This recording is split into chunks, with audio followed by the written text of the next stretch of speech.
Kerek erdő közepében van egy meseszőnyeg. Ülj le mellém, kis barátom, itt egy mese tőlem.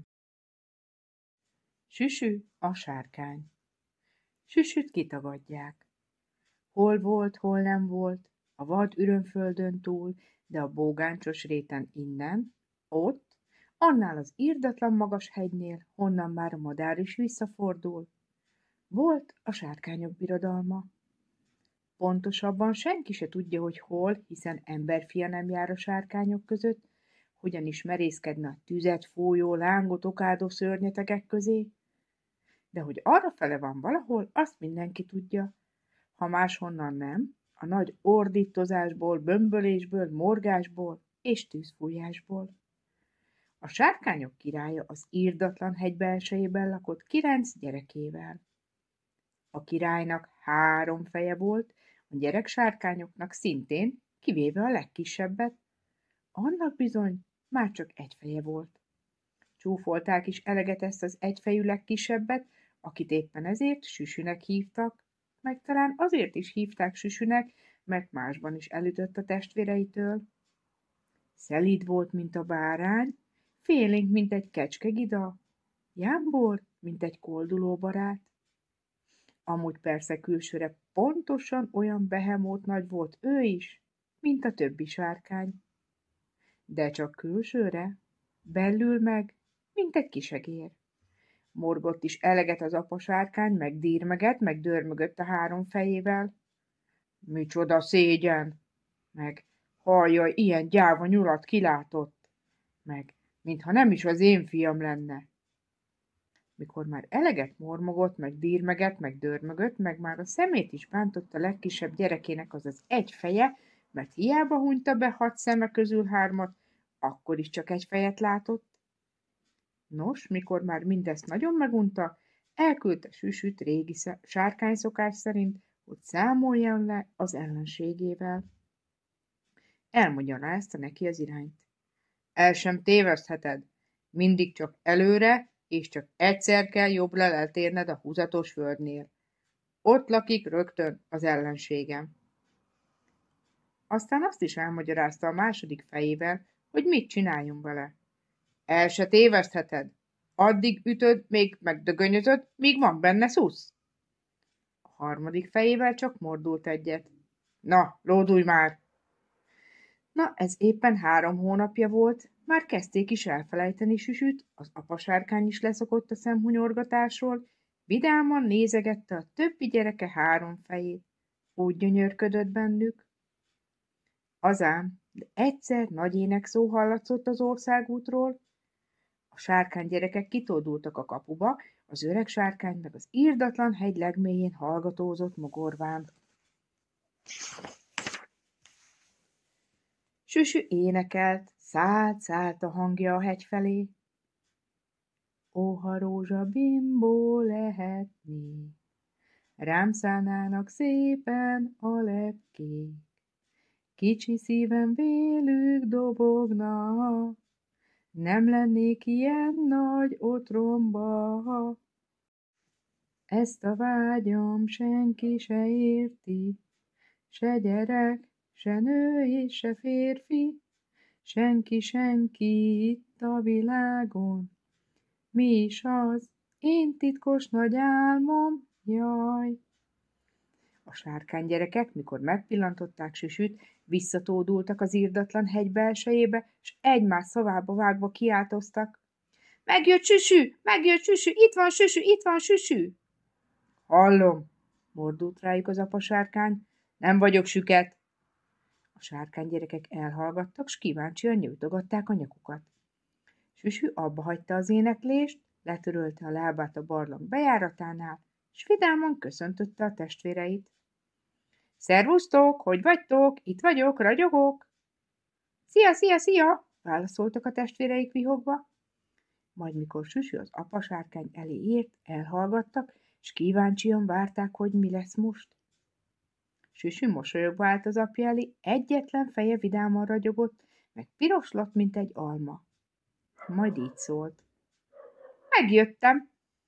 Látom, morgott az apa sárkány első feje. Mit csináltál az ellenségemmel? Dirmegett a második feje.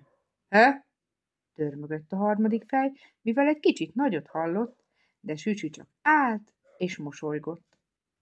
Az apa sárkányban rettenetes gyanú ébredezett. Megnyúztad? Morgott az első feje. Porrá törted a csontját? Dirmegett a második feje. He? Dörmögött a harmadik feje. Mit csináltál vele? Harsogta az apa sárkány mind a három fejével egyszerre. Süsü a fejét rázta minden kérdésre, majd összeszedte a bátorságát, és megmondta az igazat. Gyógyfüvet szedtem neki, vizes borogatást raktam rá. Az apa sárkány nem hitt a fülének. Mi? Kérdezte mind a három fejével. Beteg volt, védekezett Süsü. Influenza. Csak nem hagyhattam ott betegen. De most már meggyógyult. Az apa sárkány rettenetes dühbe gurult, fújta a tüzet mind a három fejével, mint valami óriási kovácsfújtató. Borogatást tettél rá? Gyógyfüvet szedtél neki? Tűnj el a szemem elől! Ne is lássalak!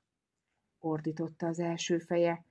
Te sárkányok szégyene, te elfajzott egyfejű korcs, kitagadlak! Bömbölte a második feje. Brrr! Berregte a harmadik feje. Süsü behúzta a nyakát, fülig piros lett a szégyentől, s lassan hátrált kifelé a barlangból. A testvérei vihogtak, rötyögtek, vihoráztak és röhögtek, ujjal mutogattak a kifelé hátráló Süsüre, nagyot csíptek a karjába, hatalmasakat ütöttek a hátába. Ha, bruha, nézd, hogy lóg a taraja, mondta az egyik testvér. Süsü sóhajtott, s így dunnyögött. Elbújdosok. De hova? A másik testvér így folytatta. Ilyen gyáva, ilyen rút. Nézd, hogy iszkol, nézd, hogy fut. Süsü tovább sóhajtozott. Majd akad egy gyalogút. A harmadik testvér így csúfolódott. Egy fejében oda néz, alig pislákol az ész. Süsü megadóan bólintott. Sose voltam nagy vitéz. A negyedik testvér Süsü fülébe susogott gúnyosan. Hételüke féle szű, kelekótya, süsüsű. Süsü erre is sóhajtott egyet. Haj, nem terem nékem fű. Az 5., 6., 7. és 8. testvér már csak ezt kiáltotta Süsü után, hogy ha, bruha, ne is lássunk már soha. Mivel közben Süsü kiért az irdatlan hegyből, s bánatosan battyogott az országúton. Lepke, kis lepke. Egy szamárkóró bólogatott hajlongott a szélben. Le, föl. Azután már nem hajlongott, hanem csodálkozva hasalt a földre. Süsü lépett rá, majd döngő léptekkel továbbment. Dam. Ismeretlen helyen járt, csodálkozva forgatta a fejét jobbra, balra, gyönyörködött a piros, sárga, kék virágokban. Lassan a szíve is megkönnyebbült, nem fájt már neki annyira, hogy kitagadták. A sárkány király dörgő hangját sem hallotta, s a testvérek gúnyos nevetését is elvitte a szél. Csak ment dübbenő léptekkel, düb. Ha sziklához ért, átgyalogolt rajta, ha patakhoz ért, átugrotta. Ahogy így ment, meg gyalogolt, meg patakot ugrott, egyszer csak egy gyönyörűséges rózsabimbon meglátott egy gyönyörűséges lepkét. Abban a minutumban megállt, mint akit villám sújtott, vagy mint egy cövek, amit a földbe vertek.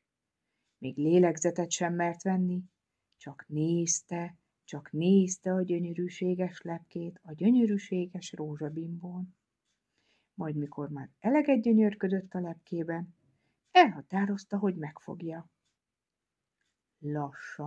Roppant lassan lépett egyet előre, és roppant lassan kinyújtotta a kezét.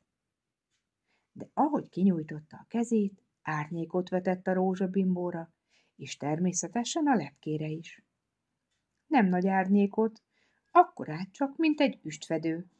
De a lepke nem szerette az árnyékot, még ha csak akkora is, mint egy üstfedő, kényeskedve megbillegtette a szárnyát, és tovább röppent napsütötte helyre. Süsü bálvány nyúlt a rózsabimbóért, leszakította, és mivel a lepke már nem volt rajta, jobb híján megszagolta. Szívta, szagolta a kellemes rózsaillatot, de a rózsaillat nem nagyon szerette, ha sárkányőr szívja szagolja, jól megcsiklandozta hát belülről, mire Süsünek könnybe lábadt a szeme, és egy óriásit tüsszentett. A közeli fák meghajoltak, a virágok a földre lapultak, a lepke pedig kényeskedve vitorlázott tova a légáramláson. Süsü utána lódult, a rózsabimbót nem dobta el, de megfogadta, hogy nem szagolja meg többet. Így lebegtek, bukdácsoltak, ficánkoltak át a réten. Elől a lepke lebegett, hátul Süsü bukdácsolt, leghátul meg Süsü farka ficánkolt. Süsü most már semmi mással nem törődött, csak a lepkét figyelte, s követte óvatos léptekkel mindenhová. Így azt sem vette észre, hogy a közelben a királyi favágók vágják a fát, már szép nagy halom felvágott és elfűrészelt fahasáb magasodott a tisztáson, és épp az utolsó fának készülöttek neki a királyi favágók nagy buzgón. Vagyis az első favágó megpökte a markát, megmarkolta a fejszenyelét, és odasuhintott. A fa megserezdült, mivel hatalmas, vastag törzsű fa volt. De a királyi favágók nem csüggettek. Most a másik pökte meg a markát, markolta a fejszenyelet, és csapott oda a törzshöz. És most mintha a fa megrezdült volna kicsit, aztán újra az egyik csapott oda, majd újra a másik. Ekkor egy lepke szállt át a fejük felett, de oda se figyeltek. Éppen az egyik favágó akart csuhintani a fejszével, mikor a hatalmas fa recsegett, ropogott, és gyökerestől kiemelkedett a földből. A favágók a szájukat is eltátották a csodálkozástól, de nem sokáig tátották, mivel meglátták Süsüt. Mert Süsü húzta ki tövestől a hatalmas fát, mivel útjában volt, nem látott tőle. Csak megfogta két ujjal, és kirántotta a földből. Barátságosan rámosolygott a két favágóra, és még barátságosabban köszönt. Jó napot kívánok! Bocsánatot kérek a zavarásért, nem láttak erre egy lepkét? De hiába volt a mosolygás és a köszönés, mivel a favágók nem láttak még sárkányt, se barátságosat, se barátságtalant. Ők csak azt látták, hogy két ujjal kihúzta a hatalmas fát a földből, égnek állt minden hajuk szála a rémülettől, majd eldobva a fejszét, hanyat homlok menekültek. Jaj, jaj, jaj, jaj, egy sárkány, egy sárkány! Óbégattak, mikor már biztos távolban jártak. Süsü kissé csodálkozva nézett utánuk, eldobta a hatalmas fát, a hatalmas fa ráesett a halomba rakott tűzifára. A tűzifa meg mind legurult az útra. A lepke egy sziklán sütkérezett, finoman rezegtette gyönyörű szárnyait, de Süsü ezzel sem törődött, kereste a lepkét, hogy merre lehet. Süsü a lélegzetét is visszafolytva lépegetett a szikla felé, észre sem vette, hogy a szikla túloldalán két taligás kőfejtő erőlködik, veselkedik. Cöveket vertek a szikla alá, rudakat dugdostak a résbe, majd a rudak alá álltak, és óriásit nyögve megemelték a sziklát. Ekkor ért oda Süsü. Hó, ruk! Kiáltotta a két kőfejtő. A lepke kényeskedve felemelkedett, és elrepült. Süsü felemelte a sziklát, mintha közelről akarná megnézni, hogy nincs-e ott a lepke. A két kőfejtő fenékre tottyan, és már éppen egy cifra káromkodást akartak kanyarítani, mikor az egyik meglökte a másikat, és halkan, mint akinek elment a hangja, ezt suttogta. Egy sárkány, egy sárkány, egy sárkány, jaj! He, mi? Förmát rá a másik, aki háttal ült Süsünek. Ugyan már te oktondi még, hogy sárkány. Majd nyögve feltápászkodott, és ekkor ő is meglátta Süsüt. Jaj, sárkány, meneküljünk! Kiáltotta, s utcu neki fakereszt, szélsebesen rohant lefelé a hegyről, a másik meg utána. Álljatok meg! Kiáltott utánuk Süsü. Ezek meg hova futnak? Álljatok meg, kérdezni akarok valamit. De nem válaszolt neki senki. A két taligás már hegyen-völgyön túljárt, letette hát a sziklát épp a taligára. A taliga ripityára esett. Süsüt egy kicsit elszomorította, hogy így menekülnek előle, búsvan lógatta a fejét, s motyogott az orra alatt. De hát miért? De hát miért? Majd meglátta a lepkét, abbahagyta a fejlógatást és a motyogást, s boldogan mosolyogva elindult feléje.